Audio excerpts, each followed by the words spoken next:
하나님 말씀 다니엘서 7장입니다.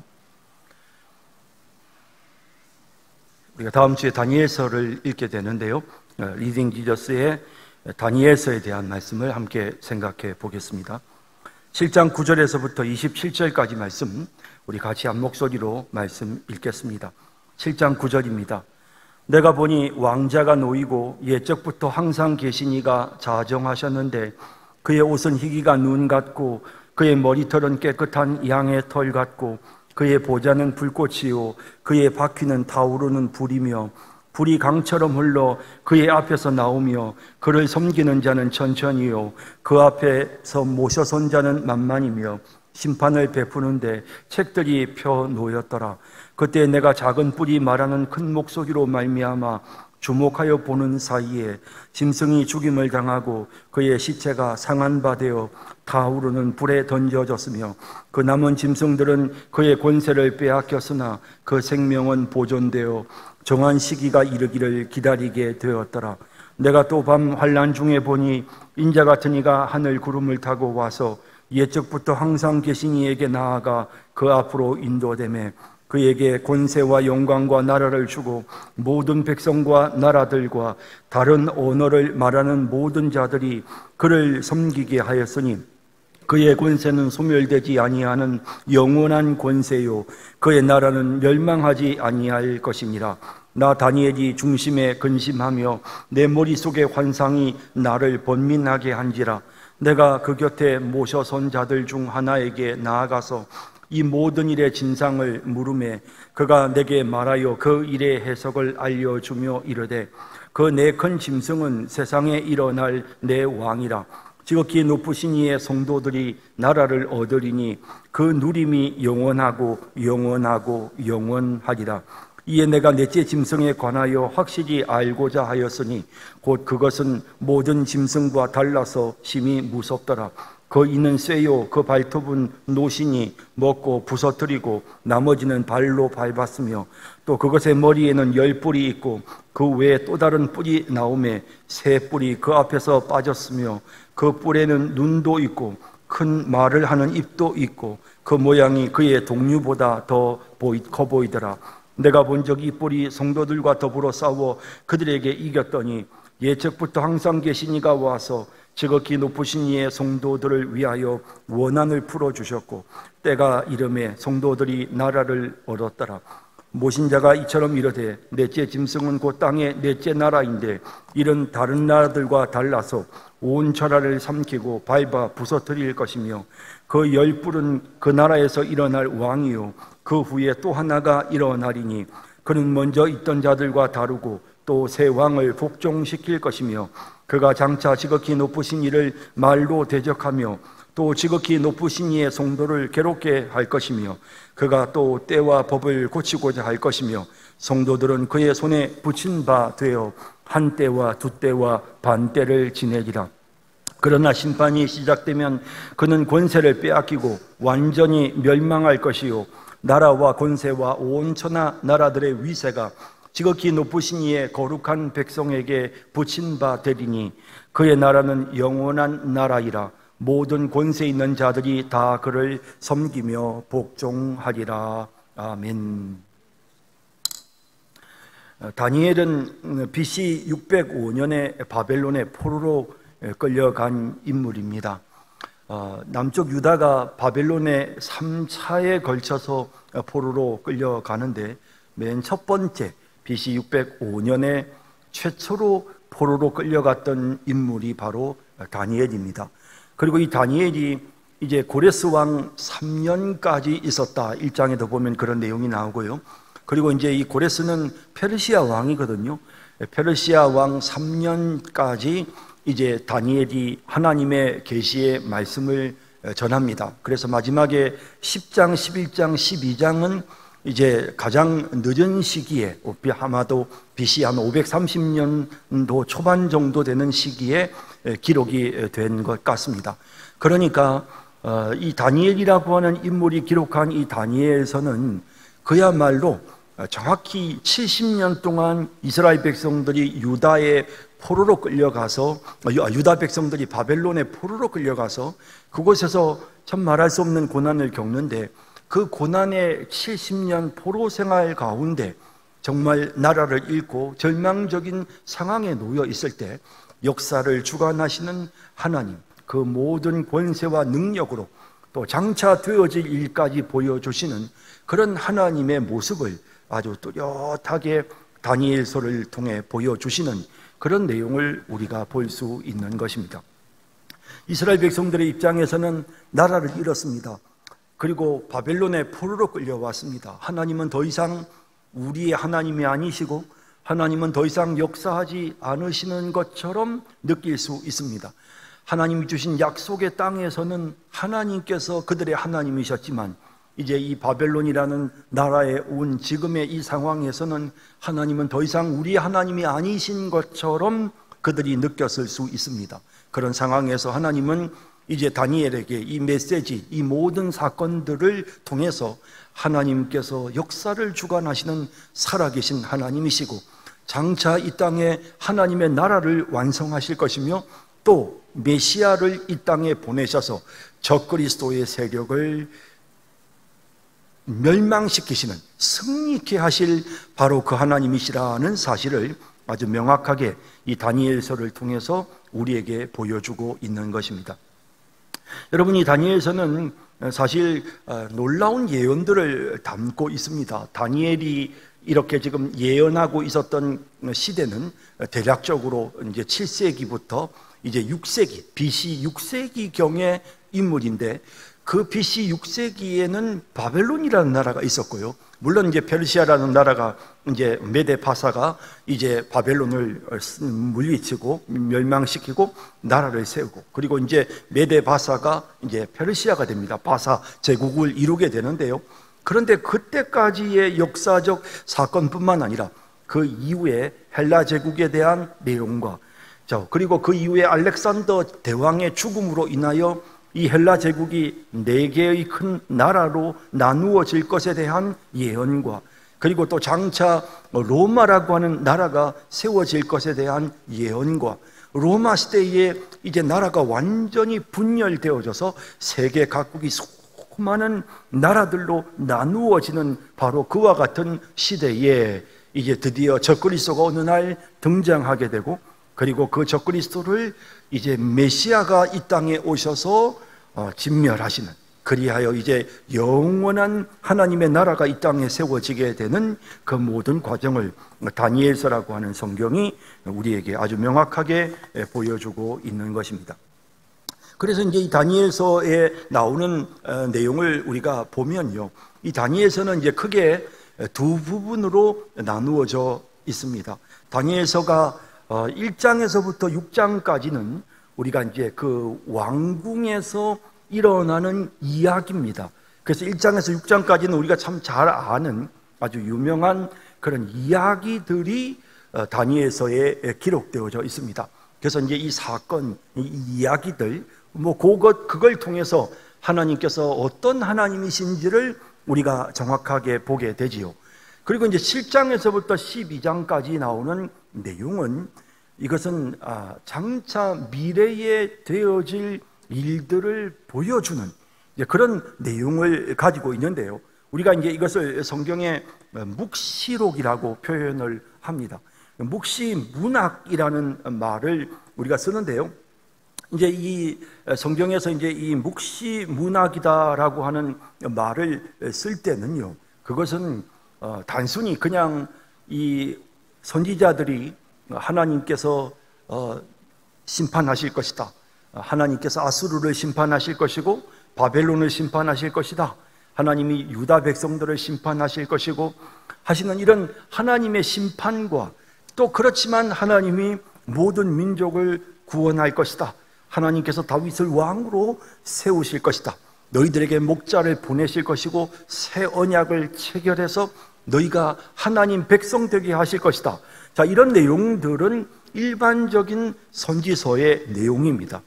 자, 그래서 하나님의 심판의 메시지들을 계속 말하면서 그럼에도 불구하고 하나님이 베푸실 구원에 대한 내용들을 언급하는 이러한 내용으로 일반 선지서들은 기록이 되어 있습니다.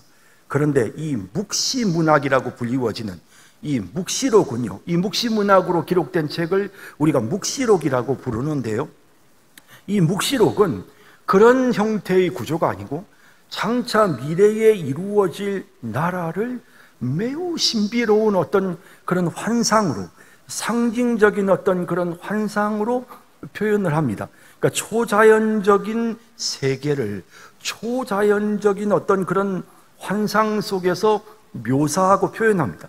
그래서 예를 들어서 일반 선지서들은 마치 법정에서 그 죄인의 죄를 책망하는 검사처럼 그렇게 하나님의 심판을 조목조목 따지고 있다고 한다면, 이 묵시문학은, 묵시록은 그것이 아니라 마치 증인처럼 자신이 본 것을 증언합니다. 그래서 다니엘이 보았던 놀라운 환상, 그리고 사도 요한이 밤모섬에서 보았던 놀라운 환상, 새하늘과 새 땅에 대한 환상, 장차 일어날 미래의 세계에 대한 그런 놀라운 환상의 모습들을 기록하는 이런 성경을, 이런 책을 우리가 묵시록이다라고 말하고요, 이런 장르를 묵시문학이다라고 합니다. 사실은 성경 외의 외경, 위경, 이렇게 또 이스라엘 사람들이 늘 자주 접하는 그런 책들이 있는데요, 그런 외경에는 사실 묵시문학이라고 불리워지는 책들이 굉장히 많습니다. 하지만 성경의 묵시문학이다, 묵시록이라고 그렇게 불리워지는 책은 딱 두 권입니다. 그 두 권이 바로 다니엘서 그리고 요한계시록입니다. 그래서 요한계시록과 다니엘서는 조금 다릅니다. 그래서 우리가 이제 다니엘서, 특히 이제 이 묵시문학으로 불리워지는 부분은 사실 7장에서부터 12장까지인데요. 여러분들이 다니엘서를 읽어보시면 7장에서부터 12장까지에 나타나는 내용이 요한계시록에 나오는 내용과 유사한 것을 발견하게 될 것입니다. 그래서 장차 미래에 일어날 그런 어떤 그 초자연적인 어떤 그런 모습들, 새하늘과 새 땅의 영광스러운 어떤 그런 모습들, 그리고 그 새하늘과 새 땅이 이루어져 가는 과정에서 있을 여러 가지 어떤 역사적인 그런 일들을 이 상징적인 언어로서 그렇게 묘사하고 있는 이것이 묵시문학입니다. 그래서 다니엘서의 7장부터 12장까지는 이런 묵시록, 문학의 장르로 표현한, 그래서 1장에서 6장까지는 실제로 일어났던 사건들을 소개하지만 7장에서부터 12장까지는 그야말로 하나님이 주신 계시, 환상, 하나님이 미래의 일에 대하여 드러내시는 이 묵시란 말이 뜻하는 것이 바로 이겁니다. 계시한다, 드러낸다, 나타낸다. 그래서 장차 일어날 일들을 이렇게 보여주는 그런 내용들을 7장에서부터 12장이 이렇게 보여주는 것입니다. 자, 그래서 이제 다니엘서의 내용은 정말 이스라엘 백성들이 포로로 끌려간 그런 절망적인 상황에서도 하나님이 역사의 주관자시라는 사실을 명확하게 보여주고 있습니다. 하나님은 그저 이스라엘만의 하나님이 아니라 하나님은 바벨론의 하나님이시고 페르시아의 하나님이시고 모든 세계, 모든 열방의 하나님이시라는 사실을 다니엘서가 명확하게 보여주고 있는데요, 다니엘서 1장에서부터 6장까지에 나타나고 있는 이 궁중 이야기, 그러니까 왕궁에서 일어나는 그 사건들, 자, 어떤 것이 있었을까요? 자, 1장에 보면 이제 바벨론에 포로로 끌려온 세 친구, 다니엘과 그의 세 친구들의 이야기로 시작이 되어집니다. 그리고 이 세 친구들이 하나님 앞에 뜻을 정하는데요, 1장 8절에 보면 다니엘은 뜻을 정하여 왕의 음식과 그가 마시는 포도주로 자기를 더럽히지 아니하리라 하고 자기를 더럽히지 아니하도록 환관장에게 구했다 라고 되어 있습니다. 왜 이 음식을 거절했는지에 대해 명확히 설명하지는 않습니다. 우리 앞서 렉압 자손들이 왜 포도주를 거절했는지 성경에 정확하게 설명되어져 있지는 않았습니다. 마찬가지로 여기에 그 이유가 명확히 설명되어져 있지는 않습니다.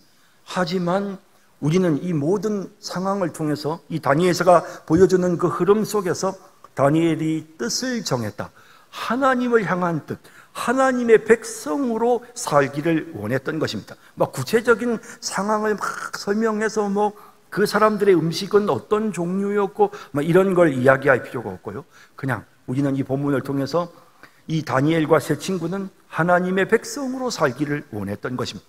세상의 문화를 거부하고 하나님 나라의 백성으로서의 삶을 살기를 원했습니다. 그랬을 때 하나님께서 그들의 소원을 들어주시죠.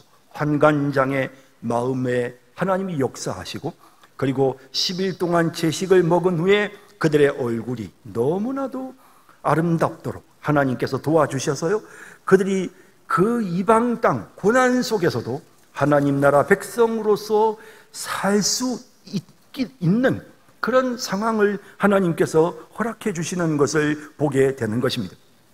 또한 이 다니엘과 또 세 친구 사드락과 메삭과 아벳느고에게 하나님이 특별한 은총을 베푸셨습니다. 1장 17절에 보면 하나님이 이 네 소년에게 학문을 주시고 모든 서적을 깨닫게 하시고 지혜를 주셨으니 다니엘은 또 모든 환상과 꿈을 깨달아 알더라 라고 되어 있습니다. 또 19절 20절에 보면 왕이 그들과 말하여 보매 무리 중에 다니엘과 하나니아와 미사엘과 아사랴와 같은 자가 없으므로 그들을 왕 앞에 서게 하고 왕이 그들에게 모든 일을 묻는 중에 그 지혜와 총명이 온 나라 박수와 술객보다 10배나 나온 줄을 아니라 라고 되어 있습니다. 이 모든 내용들을 통해 비록 저 유다라는 조그마한 나라에서 포로로 끌려온 어린 소년들이었지만 이들에게서 나타나는 이 지혜와 그들이 보여주는 하나님 나라 백성의 거룩한 모습을 통해서 우리는 그 이방 민족들 속에서 하나님의 영광이 드러나는, 하나님께서 살아계신 하나님, 하나님이 이 세상을 주관하시는 만왕의 왕이시라는 사실을, 사람에게 지혜와 명철을 주시는 분이 하나님이시라는 사실을 분명하게 나타내 보이셨던 것입니다. 2장으로 넘어가면 바벨론 왕 느부갓네살이 꾼 꿈 이야기가 나옵니다. 느부갓네살 왕이 꿈을 꿨는데 너무 이상한 꿈을 꿨습니다. 그리고는 덮어놓고 자신이 무슨 꿈을 꾸었는지 말해주지도 않고 사람들에게 그 꿈을 나에게 알려주라고 합니다. 그리고는 그 꿈을 알려주면서 해석도 하라고 황당한 요구를 하게 되어집니다. 그런데 이제 다니엘이 그 꿈을 해석함으로 하나님께서 이 모든 것을 주관하시는 하나님이시라는 사실을 분명히 합니다. 또 이 꿈을 해석하는 다니엘도 이 꿈을 해석해 하신 분이 하나님이시었다는 사실을 명확하게 설명합니다. 느부갓네살 왕이 꿨던 꿈은 머리는 금이고 그 다음에 가슴은 은이고 그리고 또 배는 또 동이고 그리고 허벅지는 이제 철이고요. 그리고 발은 흙과 철이 섞여 있는 이런 모습입니다. 그런데 갑자기 돌 하나가 나타나서 이 돌이 그 신상을 치는 바람에 그 모든 신상이 다 무너져 버리는 이런 모습을 보게 되지요. 이런 꿈을 꾸게 됩니다. 그리고 이 꿈을 다니엘이 해석합니다. 머리는 바벨론입니다. 느부갓네살 왕이 지금 다스리고 있는, 통치하고 있는 당시에 이 바벨론이라는 나라가 세계 제1의 최고의 국가였고 바벨론 전성기를 보내고 있었습니다. 그 금이었던 나라 다음으로 이제 페르시아라고 하는 나라가 찾아오게 되어진다는 거죠. 그 가슴에 있는 은, 바벨론보다는 조금 못한 페르시아 제국이 이제 이어지게 됩니다. 그리고 또 다시 역사의 주도권은 그 다음에 헬라 제국으로 넘어가게 되는 거죠. 알렉산더 대왕이라고 하는 한 젊은 이 왕이 나타나서 전 세계를 지배합니다. 그리고 이 헬라 제국이 끝나고 나면 로마라고 하는 허벅지가 철로 된 아주 견고한 나라가 세워질 것입니다. 그리고 이 로마가 오랜 세월 동안 역사를 이어가게 되는데요. 1000년 넘는 기간 동안 로마가 이어집니다. 얼마나 역사적으로 볼 때 제일 긴 국가가 로마였습니다. 그러나 이 로마 제국도 결국에는 뿔뿔이 수많은 많은 열국, 지금 현재 우리가 지금 수많은 나라들로 이렇게 흩어져 있지 않습니까? 그런 것처럼 흙과 철이 섞여 있는 그런 나라가 될 것입니다. 그리고 난 다음에 이제 하나님의 돌, 하나님이 보내신 그 하나님 그 나라의 돌이 순식간에 날아와서는 그 큰 신상을 단번에 무너뜨려 버리는, 그리하여 이제 하나님의 나라가 세워지는, 이 세상 모든 열국이 다 무너지고 거기에 하나님의 나라가 세워지는, 그래서 돌이 점점 커져서 태산을 이루고 온 세상에 가득하게 되어지는 이와 같은 하나님 나라의 비전을 2장이 우리에게 그 느부갓네살 왕의 꿈을 해석하면서 보여주고 있는 것입니다. 3장에서는 풀무불에서 건진받은 다니엘의 세 친구 이야기가 나오죠. 사드락과 메삭과 아벳느고는 느부갓네살 왕이 바벨론 지방 두라 평지에 높이가 30m, 폭 3m의 신상을 세우고 낙성식을 거행하면서 무조건 그 신상 앞에 절하라고 했지만 그들이 절하지 않으므로 풀무불에 던져지는 이런 모습을 보게 됩니다. 다니엘서 3장 17절 18절에 보면 왕이여 우리가 섬기는 하나님이 계시다면 우리를 맹렬히 타는 풀무불 가운데서 능히 건져내시겠고 왕의 손에서도 건져내시리이다. 그렇게 하지 아니하실지라도 왕이여 우리가 왕의 신들을 섬기지도 아니하고 왕이 세우신 금신상에게 절하지도 아니할 줄을 아옵소서. 비록 지금 전 세계의 가장 강력한 나라, 가장 강력한 왕인 느부갓네살 왕 앞에서 지금 죽게 될 그런 위기의 상황 속에 놓여 있었지만, 그러나 사드락과 메삭과 아벳느고는 참된 왕, 진정한 왕, 그들이 섬기고 머리를 숙여야 될 대상은 오직 여호와 하나님 한 분밖에는 없다는 사실을 그 이방인 앞에서 명확하게 선포하고 있는 것입니다. 그리고는 놀랍게도 이 사드락과 메삭과 아벳느고는 정말 예수 그리스도를 사람들에게 보여주었습니다.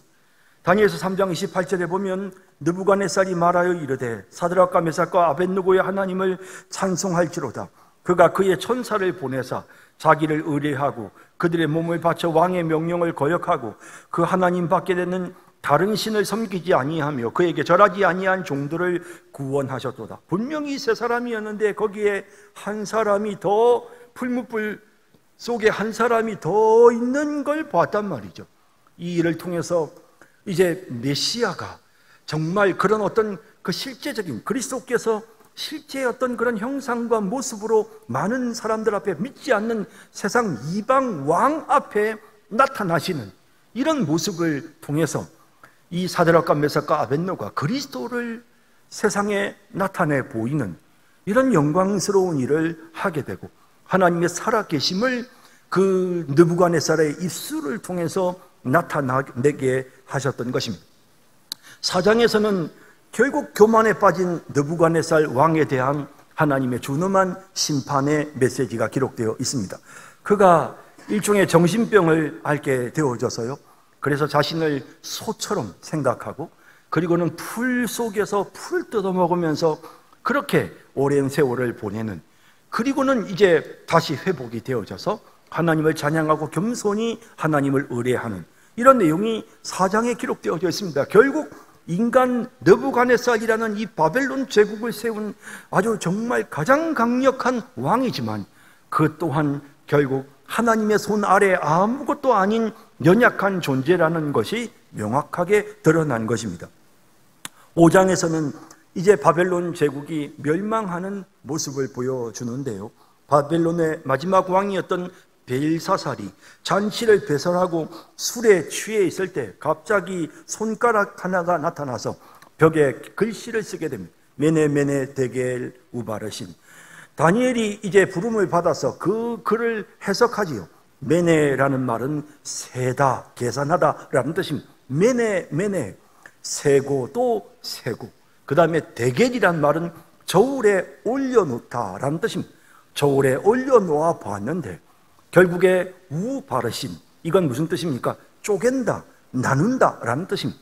결국에는 이 나라가 하나님께서 아무리 살펴보고 또 살펴봐도, 그들을 아무리 저울 위에 올려놓고 봐도 이 패역하고 이 교만한 이들의 모습을 보고 하나님 그냥 두실 수가 없어서 결국에는 이들을 심판하실 것이라고 말씀하셨고, 그날 결국 메대와 바사에 의해서 이 바벨론 제국이 멸망을 당하는 이러한 내용이 5장에 기록되어 있습니다. 이 일을 통해서도 역시 하나님이 역사의 주관자이시고, 이 바벨론 제국이라고 하는 이 막강한 한 나라가 결국에는 멸망을 당하고 새로운 제국이, 이 메대 바사 제국이 세워지게 되는 이 모든 것이 하나님의 역사이시고 하나님이 주관자시라는 사실을 명확하게 보여주고 있는 것입니다. 6장에서는 이제 페르시아의 왕이었던 다리오 왕의 이야기가 나오죠. 그러면서 이제 다리오가 다니엘을 세워서 애굽의 바벨론의 총리가 되게 했는데, 이를 모함함으로 인하여 그가 결국에는 기도하다가 그 기도하는 모습으로 인해서 사자굴에 던짐을 받게 되는 이런 모습을 보게 됩니다. 하지만 사자굴에 던져졌던 이 다니엘이 그 가운데서 다시 살아서 사자들의 입을 막으시고 그가 다시 살아나는 모습을 통해서 하나님께서 살아서 역사하시는 능력의 하나님이시라는 사실을 다시 한번, 이제는 바벨론 제국이 아니라 페르시아 제국에도 역시 마찬가지로 하나님의 살아계심을 분명하게 나타내시게 되는데요. 다니엘서 6장 25절에서 27절에 보면, 이에 다리오 왕이 온 땅에 있는 모든 백성과 나라들과 언어가 다른 모든 사람들에게 조서를 내려 이르되, 원하건대 너희에게 큰 평강이 있을지어다. 내가 이제 조서를 내리노라. 내 나라 관할 아래에 있는 사람들은 다 다니엘의 하나님 앞에서 떨며 두려워할지니 그는 살아계시는 하나님이시요 영원히 변하지 않으실 이시며 그의 나라는 멸망하지 아니할 것이요 그의 권세는 무궁할 것이며 그는 구원도 하시며 건져내기도 하시며 하늘에서든지 땅에서든지 이적과 기사를 행하시는 이로써 다니엘을 구원하여 사자의 입에서 벗어나게 하셨음이라 하였더라. 여러분, 이게 무엇입니까? 이게 하나님께 영광을 돌리는 것입니다. 하나님의 살아계심을 선포하는 것입니다. 정말 우리의 삶을 통해서 이처럼 하나님의 살아계심이 사람들에게 증명되어져야 되지 않겠습니까? 믿지 않는 불신자들이 우리의 모습을 보고 하나님이 살아계신다라고 그렇게 고백할 수 있어야 하지 않겠습니까? 이렇게 1장에서부터 6장까지에서는 이 다니엘과 그 세 친구들을 통해서 하나님의 하나님 되심이 이 바벨론과 페르시아 사이에 확연하게 드러나는, 믿지 않는 불신자들 앞에 하나님의 그 하나님 되심이 증명되어지는, 하나님의 역사를 주관자 되심을 분명하게 나타내는 이런 내용들이 기록이 되어 있고요. 그리고 이제 묵시문학이 시작되는 7장에 보면 다니엘 자신이 꾼 꿈에 대한 이야기가 이제 7장에 먼저 기록되어져 있습니다. 그래서 이제 이 7장에 그 꿈에 대한 이야기가 나오는데요. 그 꿈에 보면 그 네 짐승이 등장합니다. 독수리 날개를 가진 존재가 사자가 먼저 나타납니다. 둘째 짐승은 입에 3개의 갈빗대를 물고 있는 곰이고, 셋째 짐승은 머리가 4개이고 날개도 4개인 표범이고, 넷째 짐승은 쇠 이빨과 10뿔을 가진 무섭고 놀라운 짐승입니다. 그런데 중요한 것은 이 10뿔 사이에서 말을 하는 입을 가진 작은 뿔이 돋아나옵니다. 그리고는 하늘 보좌에서 그의 옷은 돋아나는데, 그리고 하늘 보좌에서 그의 옷은 눈 같고 그 머리털은 깨끗한 양털 같고 그 보좌는 불꽃 같은 분이 이 땅에 오셔서 세상을 심판하시고, 그 짐승을, 그 뿔 가운데 10뿔을 가진 그 뿔소 사이에서 입을 가진 작은 뿔 하나가 돋아났는데, 그 말하는 그 작은 뿔을 심판하시는 이런 내용이 기록되어 있는 것입니다. 자, 그래서 이제 이 비유는 결국 우리가 방금 읽었던 바벨론 7장에 나왔던 이 묵시문학의 이 환상은 어떤 사실을 보여줍니까? 바벨론 제국이 먼저 등장합니다. 그래서 독수리의 날개를 가진 사자처럼 빠르고 강한 바벨론 제국이 있었지만 그 바벨론 제국이 멸망합니다. 그리고 페르시아 제국, 처음에는 메대와 바사였던 두 나라가 메대가 사라지고 페르시아가 전 세계를 통치하게 됩니다. 그리고 나서 페르시아가 이제 바로 고민돼요. 그 다음에 표범이 나타납니다. 이 표범이 바로 헬라 제국입니다. 알렉산더가 통치했던 알렉산더 대왕이 세운 나라가 바로 이 헬라 제국입니다. 알렉산더가 죽고 나서 나라가 4개로 나누어지기 때문에 표범의 머리와 날개가 4개입니다. 그리고 나서 이제 이 무쇠로 만들어진 무섭고 놀라운 짐승이 나타나게 되는데 로마 제국입니다. 그리고 그 로마 제국은 수없이 많은 열국, 많은 나라들로 흩어지고요. 그리고 그 가운데서 이제 말하는 뿔이 하나 나타납니다. 이 말하는 뿔이 바로 적그리스도입니다. 이 적그리스도가 나타나서 하나님의 백성들을 공격하기 시작하고 하나님의 백성들에게 말할 수 없는 괴로움을 주게 되는데요. 그런데 그때 인자가 나타나셔서 예수님께서 이 땅에 오셔서 그 작은 뿔을 뽑아버리시고 결국 이제 영원한 하나님 나라를 완성시키시는 새 하늘과 새 땅이 이루어지는 이런 내용이 바로 이 다니엘서 7장에 나오는 내용입니다. 우리가 앞에 읽었지만 다시 한번 볼까요? 9절 10절에 내가 보니 왕자가 놓이고 옛적부터 항상 계시니가 자정하셨는데, 이건 하나님을 보여주죠. 그의 옷은 희기가 눈 같고 그의 머리털은 깨끗한 양의 털 같고 그의 보좌는 불꽃이요 그의 바퀴는 타오르는 불이요 불이 강처럼 흘러 그의 앞에서 나오며 그를 섬기는 자는 천천히요 그 앞에서 모셔선 자는 만만이며 심판을 베푸는데 책들이 펴 놓였더라. 성부 하나님의 영광스러운 모습을 보여줍니다. 하나님께서 세상을 통치하고 심판하고 계시는 모습이 나타나지 않습니까? 9절 10절에. 자, 그런데 11절의 모습은 또 다른 모습입니다. 그때 내가 작은 뿔이 말하는 큰 목소리, 앞서 제가 말씀드렸죠. 처음에 이 다니엘이 꾸었던 꿈속에 나타났던 이 작은 뿔, 10뿔 가운데 한 뿔이 나타났는데 이 뿔, 이 적그리스도입니다. 큰 목소리로 말미암아 주목하여 보는 사이에 이 짐승이 죽임을 당하고 그의 시체가 상한 바 되어 타오르는 불에 던져졌으며 그 남은 짐승들은 그의 권세를 빼앗겼으나 그 생명은 보존되어 정한 시기가 이르기를 기다리게 되었더라. 결국에는 이제 심판을 받는 그런 모습을 보게 되고요. 그리고 이제 13절 14절에 보시죠. 자, 예수님이 재림하시는 영광스러운 모습입니다. 내가 또 밤 환상 중에 보니 인자 같은 이가 하늘 구름을 타고 와서 옛적부터 항상 계신 이에게 나아가 그 앞으로 인도되며 예수님께서 성부의 보좌 앞으로 가셔서 성부께서 그에게 권세와 영광과 나라를 주고 모든 백성과 나라들과 다른 언어를 말하는 모든 자들이 그를 섬기게 하였으니 그의 권세는 소멸되지 아니하는 영원한 권세요 그의 나라는 멸망하지 아니할 것이니라.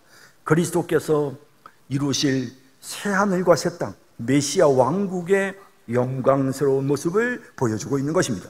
또 18절에도 보세요. 지극히 높으신 이의 성도들이 나라를 얻으리니 그 누림이 영원하고 영원하고 영원하니라. 새하늘과 새 땅, 메시아가 통치하시는 그 나라는 영원한 나라다라는 사실을 우리에게 보여주는 것입니다. 그리고 이제 또 다시 한번 보십시오. 25절에서 27절에 그가 장차 지극히 높으신 이를 말로 대적하며, 이 적그리스도가 지금 어떤 일을 어떻게 하나님 그리스도의 나라를 하나님 백성들을 공격하는지 보세요. 또 지극히 높으신 이의 성도를 괴롭게 할 것이며 그가 또 때와 법을 고치고자 할 것이며 성도들은 그의 손에 붙인 바 되어 한 때와 두 때와 반 때를 지내리라. 이게 요한계시록과 그대로 연결이 됩니다. 그러니까 한 때와 두 때와 반 때는 3년 6개월입니다. 이건 아주 정확하게 우리가 확인할 수 있는, 왜냐하면 요한계시록에서 이 부분을 정확히 설명합니다. 한 때, 두 때, 반 때, 이거는 1년, 2년, 그리고 반년, 그래서 모두 합치면 3년 6개월을 말하는 것입니다. 3년 6개월 동안 사탄이 이 적그리스도가 권세 있게 하나님 나라의 백성들을 괴롭힐 것이다 라는 것입니다. 자, 26절. 그러나 심판이 시작되면 그는 권세를 빼앗기고 완전히 멸망할 것입니다. 나라와 권세와 온 천하 나라들의 위세가 지극히 높으시니에 거룩한 백성에게 붙임 바 되리니 그의 나라는 영원한 나라이라. 모든 권세 있는 자들이 다 그를 섬기며 복종하리라 라고 말씀하시는 이런 내용을 우리가 보게 되는 것입니다. 예.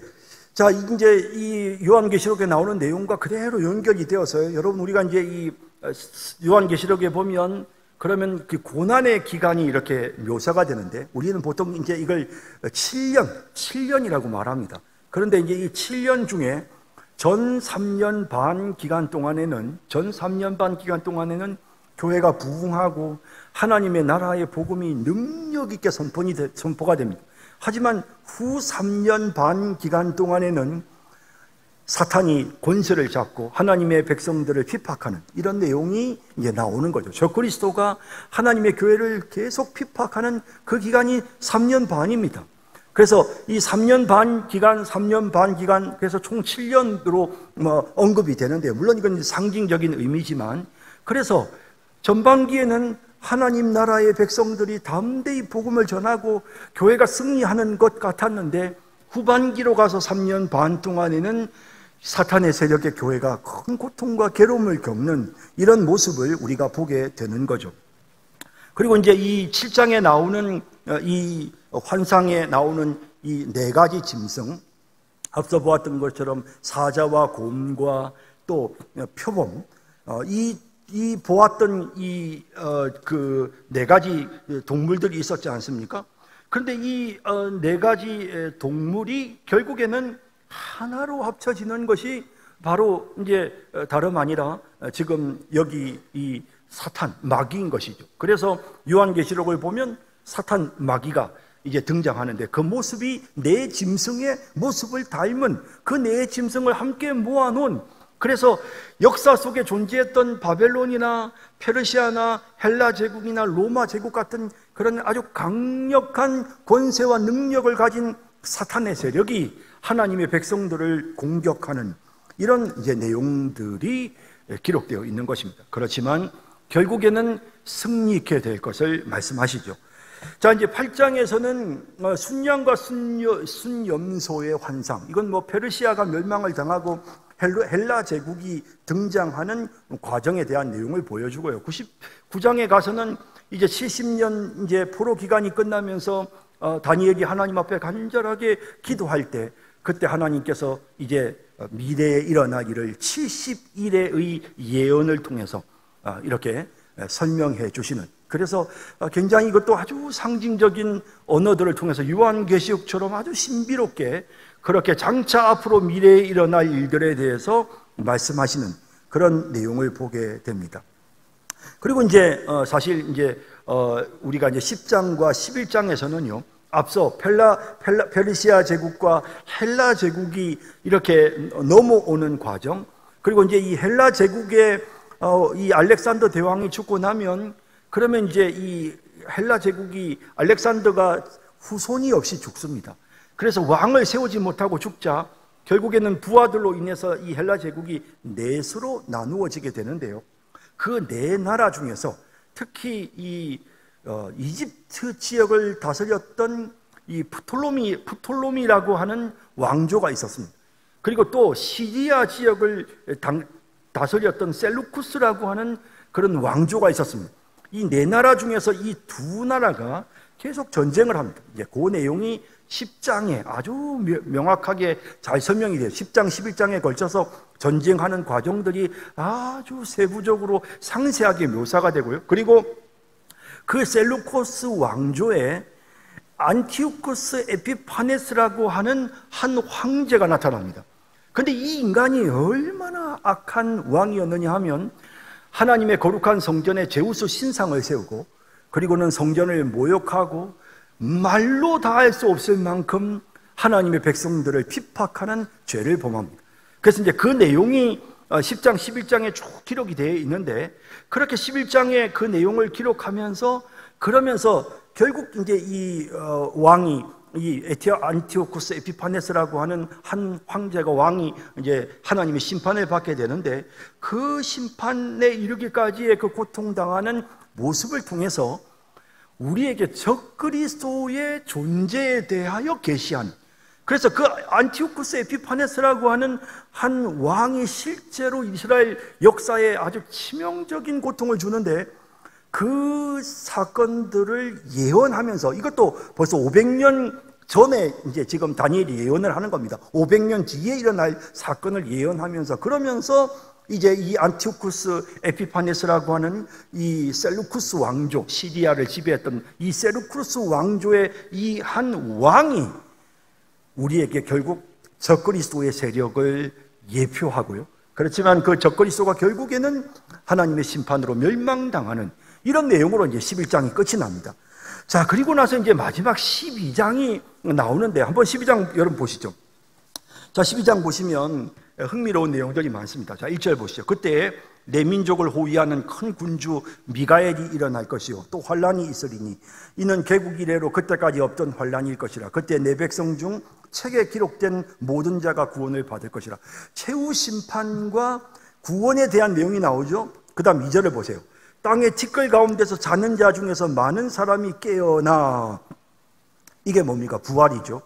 영생을 받는 자도 있겠고 수치를 당하여서 영원히 부끄러움을 당할 자도 있을 것이며, 부활이 일어나서 그래서 영생으로 나아가는 부활도 있지만 심판의 부활도 있는 것입니다. 그래서 죽은 자들이 살아나서 최후 심판을 받게 되는 내용이 2절에 기록되어 있죠. 그리고 이제 최후 심판을 거치면서 3절에 지혜 있는 자는 궁창의 빛과 같이 빛날 것이요 많은 사람을 옳은 대로 돌아오게 한 자는 별과 같이 영원히 빛나리라. 최후 심판의 때에 많은 사람을 옳은 대로 돌아오게 한 사람들을 하나님께서 잊지 않고 기억하실 것이라고 말씀하십니다. 그리고 4절에 보면 다니엘아 마지막 때까지 이 말을 간수하고 이 글을 봉함하라. 많은 사람이 빨리 왕래하며 지식이 더하리라. 마지막 때가 되면 사람들이 막 분주하고 빨리 왕래하고 점점 지식이 더하는, 여러분 이런 4절의 표현들은 오늘 우리 시대를 보여주지 않습니까? 이게 지금 다니엘이 이 예언을 한 시기는 지금으로부터 2500년 전이라고 할 수, 2600년 전이라고 할 수 있는데요. 이 2600년 전의 예언에 나오는 이 내용을 보면요, 사람들이 빠르게 왕래하고 지식이 더하여지는 이런 모습, 오늘 우리 시대의 모습을 그대로 보여주고 있다라는 생각을 하게 합니다. 그래서 우리가 이 성경 말씀, 우리가 지금 이 다니엘서 같은 이 성경 말씀을 우리가 지금 읽고 있는 것입니다. 말씀을 가까이 하고 말씀을 연구하고 또 보게 되는 것이죠. 자, 그리고 또 보세요. 12장 5절에 나 다니엘이 본즉 다른 두 사람이 있어 하나는 강 이쪽 언덕에 섰고 하나는 강 저쪽 언덕에 섰더니 그 중에 하나가 세마포 옷을 입은 자 곧 강물 위쪽에 있는 자에게 이르되 이 놀라운 일의 끝이 어느 때까지냐 하더라. 내가 들은즉 그 세마포 옷을 입고 강물 위쪽에 있는 자가 자기의 손을 들어 하늘을 향하여 영원히 살아계시는 이를 가리켜 맹세하여 이르되 반드시 한때 두때 반때를 지나서 성도의 권세가 다 깨지기까지니이다. 자, 이렇게 마지막으로 정말 주님이 세상을 심판하시는 이와 같은 일, 예수님이 재림주로 이 땅에 오셔서 하나님의 백성들이 부활하여 구원을 얻는 이와 같은 일들까지 얼마나 걸리느냐? 한 때와 두 때와 반때. 그러니까 이 3년 6개월로 상징되는 이 기간 동안에 하나님의 백성들은 고통을 당합니다. 세상 나라가, 사탄이 세상을 사용해서 하나님 백성들을 공격하는 이런 일들이 일어나게 된다라는 것입니다. 예, 그리고 보십시다. 자, 12장 10절 볼까요? 많은 사람이 연단을 받아 스스로 정결하게 하며 회개할 것이나 악한 사람은 악을 행하리니 악한 자는 아무것도 깨닫지 못하되 오직 지혜 있는 자는 깨달으리라. 매일 드리는 제사를 피하며 멸망하게 할 가증할 것을 세울 때부터 1290일을 지낼 것이요. 이게 사실은 1260일은 3년 6개월이거든요. 그래서 3년 6개월이기 때문에 요한계시록은 1260일이라고 다 되어 있는데 여기 다니엘서는 1290일이라고 되어 있어요. 그래서 요한계시록과 달리 다니엘서에는 30일이라는 기간을 더 줍니다. 그러니까 3년 6개월을 일수로 계산하면 1260일인데, 그런데 요거를 지금 1290일이라고 지금 다니엘서는 묘사하고 있어요. 그 30일이라고 하는 그 기간 동안에 뭐 어떤 일이 일어나는지 우리는 잘 알 수 없습니다. 그래서 뭐 최후 심판이 있고, 그리고 난 다음에 다시 하나님의 나라를 조직하고 뭐 이렇게 또 뭐 해석할 수도 있겠고요. 뭐 정확하게는 모릅니다. 그 다음에 12장 12절 기다려서 1335일까지 이르는 그 사람. 1335일까지면은 이제 기간이 45일 더 늘어나는 것입니다. 자, 그래서 이제 요 기간 동안 무슨 일이 어떻게 일어나는지 우리는 잘 알 수 없습니다만은, 그러나 이런 부분들은 묵시록에서, 묵시문학에서 보여주는 그런 어떤 미래에 일어날 일들에 대한 상징적인 그런 표현입니다. 그래서 우리가 정확하게 그 일이 완성되고 이루어지기 전까지는 이게 무슨 뜻인지 우리는 잘 알 수 없습니다. 그러나 요한계시록이 이런 부분들을 워낙에 잘 설명해 주기 때문에 연결해 보면 결국 하나님 나라 백성들은 하나님의 말씀을 담대히 전하고 승리하기도 하지만, 또 반은 승리하지만 반은 세상으로부터 고통당하는 그런 고난의 시간들이 우리에게 있다는 것이고요. 그렇지만 결국 이 다니엘서나 요한계시록이 우리에게 보여주는 것은 반드시 승리한다. 하나님의 백성들은 반드시 승리한다. 그러니 두려워하지 말아라. 하나님의 백성들은 반드시 이긴다. 그러니 어떤 경우에도 두려워하거나 염려하지 말아라. 하나님 바라봐라 라는 그런 소망을 주는 것입니다. 그래서 이런 사실을 우리가 이 다니엘서를 통해서 깨닫고, 정말 역사의 주관자 되시는 하나님, 결국에는 모든 악의 세력을 심판하기 위해 우리 주님께서 오실 것이고, 그리고 우리에게 흔들리지 않는 영원한 나라를 주실 것입니다. 그 나라에 이를 때까지 참고 인내하고 기다리며 하나님을 바라보며 믿음으로 나아가는 우리 모든 성도님들이 다 되시기를 주님의 이름으로 축복합니다.